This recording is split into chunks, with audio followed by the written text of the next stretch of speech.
Welcome to Brains on Games. I'm Dr. Brian McDonald, and this episode is a bonus episode because last week I was able to get in touch with some content producers through a Facebook group, and we collaborated. Well, this episode is a collaboration between myself and Stephen and Linda over at Engaged Family Gaming.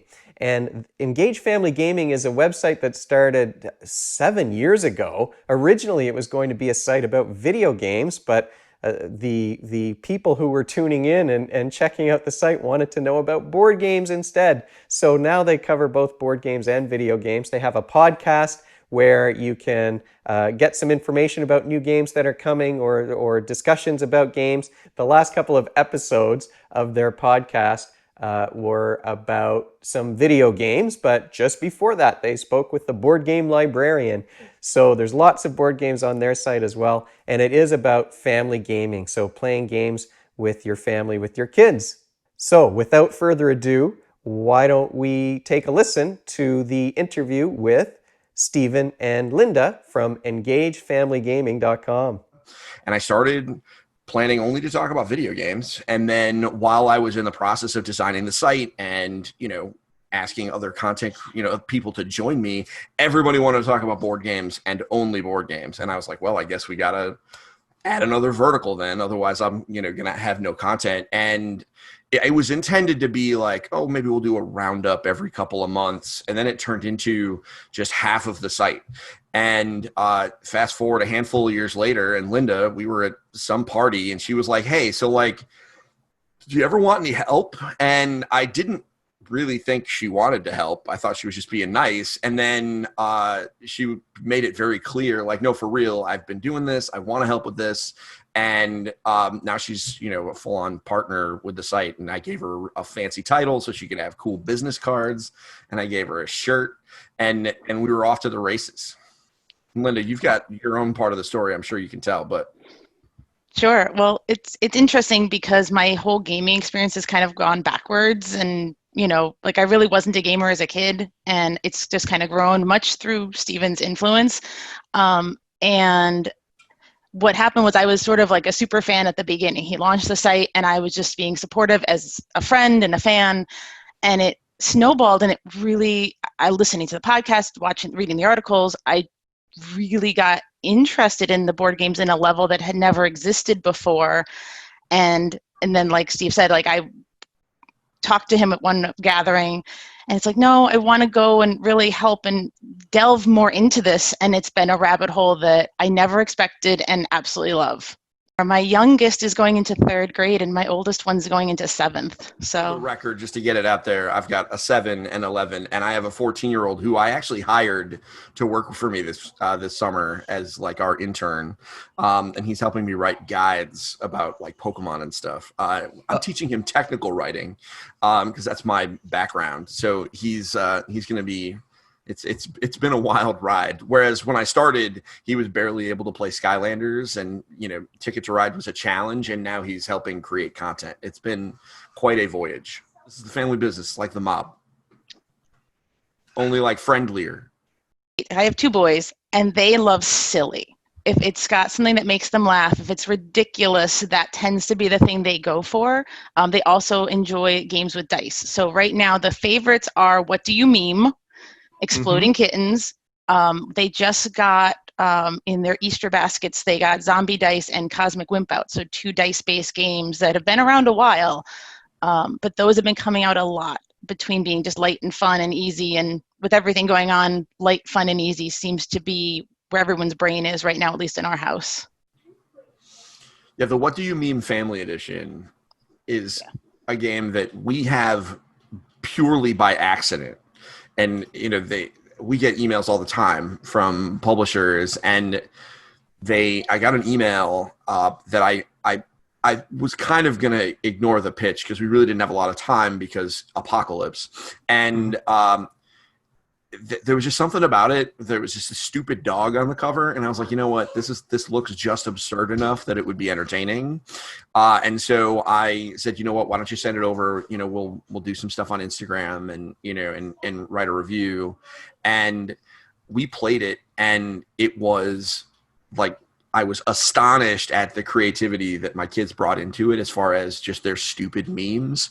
And and it was probably, and I think this is without exaggeration, probably the surprise hit of our entire operation, because I really thought that it was just going to be like this really silly thing, and I was going to giggle a little bit at some of the old pictures, but it really did turn into like a really big thing where they really enjoyed playing it and playing together. And I think part of that is because we really wanted to play that style of game, with the judging. And it was for the first time, because you were making memes, it was the first time that all of us were kind of on the same footing, because when you deal with like tweens, that's their language, so they were actually equipped to compete on like a real level, whereas you can't necessarily do that with some of those other games. And so, yeah, it was.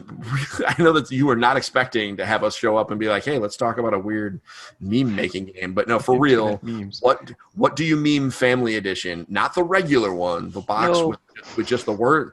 Don't do that one. That one's a bit that one's for the grown-ups. But Not the Family safe for work. Yeah, definitely not. Definitely not. I went and Googled some of the stuff that was in the grown-up edition, and it is problematic at best. But the family edition, I think, is perfect for everybody. So it's been the surprise hit for us forever. For us, the games that have really resonated with us recently, especially this year, has been Dungeons and Dragons. Tabletop role-playing games have been big thing for us. Obviously, some of that has slowed down because we can't really play with other people as easily, what with the current state of affairs. But tabletop role-playing games in the last year or so have been a huge boon for us. It's gotten us around the table even more than testing some of the board games, and it's really kind of getting my kids to kind of come out of their shell and try out these new characters and really teach themselves a rule system that I just kind of threw at them. And I was like, I trust you guys to learn this stuff, and they're kind of teaching themselves and finding their own resources in the case of my oldest, and that's been a lot of fun. As far as the actual board game, for us, it's got that top left spot in our new shelves. It's all those Ticket to Ride games. I like to play with my 17-year-old. Yeah, we're never going to stop. That we love those games. So most of the games that I end up bringing into them are more gamification of skills practice. So my centers, I try to do a lot of things that are playing a game, but they're not like published board games. It's more like centers that are created where they're rolling dice or they're using a path to just go through, and it's focused on skill practice. However, for recess, I've gotten my hands on a couple very simple most of them are game right games, but some other games that are very simple. I have to scale down as far as skill-wise because they need to be independent games. So I've actually gone, and beginning of the school year, I'll sit down with the class and I will teach them some of these simple games that they probably don't know from home. Most of them wouldn't know. And then they have these as another thing they can do during indoor recess when the weather is either rainy or too cold. So it's sort of a mixed bag depending on the purpose. Oh, the one they love is Too Many Monkeys. That's a fun game, right one. It is so simple, and even my struggling students, they can do the numbers 1 to 6, which is a challenge because I get such a range of skills. I have some students that are still working at a preschool level all the way up to kids that are, functioning and successful with second grade content. So with that huge range, that one is one that the ones that are struggling still can participate and be successful in because it's a skill that is so simple, and it's can incorporate the more advanced students into that game. And so you get this cross section of the class that can play together, and it really is great. Building some of that turn taking in the school setting and the game play is really neat to see. You're trying to build a set of cards from 1 to 6 in order. You lay them out as a field in front of you, but you get the cards dealt out face down. And so what happens is through the gameplay, you're drawing cards, and then you can trade out one of the cards that's in front of you, but you don't know what you're flipping. So what you're trading out may end up actually being helpful or not helpful. So you have your 6 cards face down.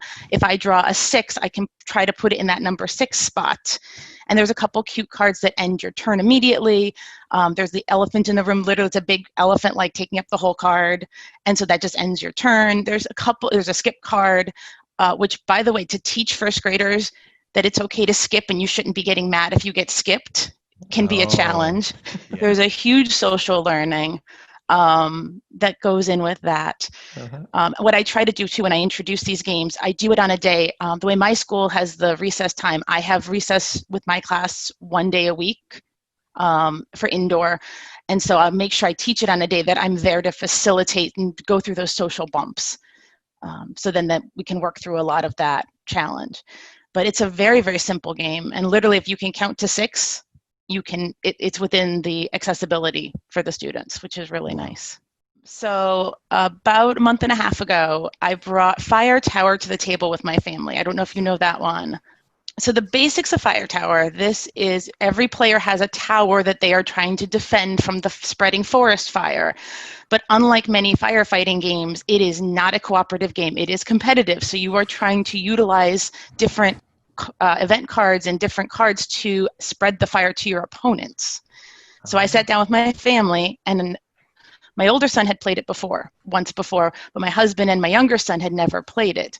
And so I'm going through and I'm teaching them like the mechanics of it, how it works. And it is an elimination style game with the base game. They do have an expansion actually on Kickstarter right now that it takes out the player elimination. It just changes your role, but that's a whole nother channel to talk about. But so I'm teaching them this game, and it was hysterical. The family ganged up on me. I was the first one eliminated by quite a bit. And my youngest had a blast purposely getting encroaching more and more on my tower, and a little more and a little more, and then I was out, and they thought it was so funny that mom was out first. You know what? The most recent memory I have that I think is noteworthy is we were actually playing Vast from Leader Games, and I was playing it with my oldest son and my wife. And this is a game that we had for a while, and it was super, I don't know why, but it was just very intimidating. It was because there's all these moving parts and tiles. And it was the first time that my oldest son really grokked the game before I did. And so one of my favorite parts of running this is as my kids get older, they teach me about stuff. And he understood the opening mechanics of the game a little bit faster than I did. And so he was kind of nudging me along. And that was just a really neat experience. And I think something that a lot of parents just kind of avoid is where they just assume the position of authority and never really have that opportunity to just be the learner. And I think in games, this is an area where we're all on equal footing, right? You know, if your kid knows the game and you don't, and that could happen in a matter of minutes, you're the student, they're the master. And I think that's been such a fun experience. It happens to me all the time, because there's stuff they learn just because they have different interests than I do. And then I try to step into their zone, and I'm the novice, and I just absolutely love it. And with Vast, it was just a matter of, he just knew, how the tiles went down and how to move around, and, learned that optimal strategy a little bit faster than I did. And so number one, he kicked my butt. But the other piece was that he saw it. He was kind of seeing what was going on and kind of read the Matrix. And that was just such a cool experience. And that's one of the reasons why I love games.